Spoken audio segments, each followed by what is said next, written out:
Present by Ujala Films, Maithili.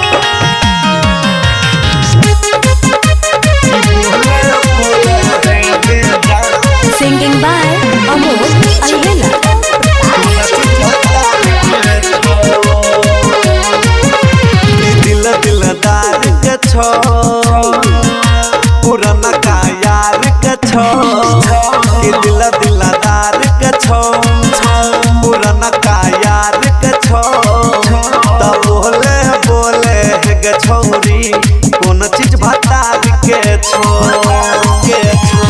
हो गेलो हाला टोला मुहाला बतियाई तो विचार के छो दिलदार के छो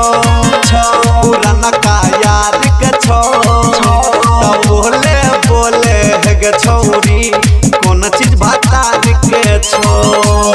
बोले बोले गे जान जान कौन चीज भतार के छो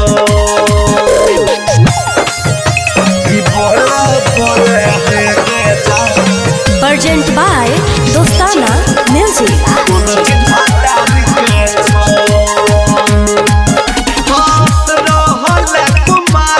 छोरी कहले आनी आई गे कोनमा के बाली किन के दल को तोहर साई गे गजान रहल कुमार त छोरी कहले आनी आई गे कोनमा के बाली किन के दल को तोहर साई गे हमरा बुझाई छौ सुने गे छोरी दिहल पहिला प्यार के छो दिलदार के छो पुराना का यार के छो तब बोले बोले गे छोरी कौन चीज भतार के छो तब बोले बोले गे जान जान कौन चीज भतार के छो बोले बोले गे जान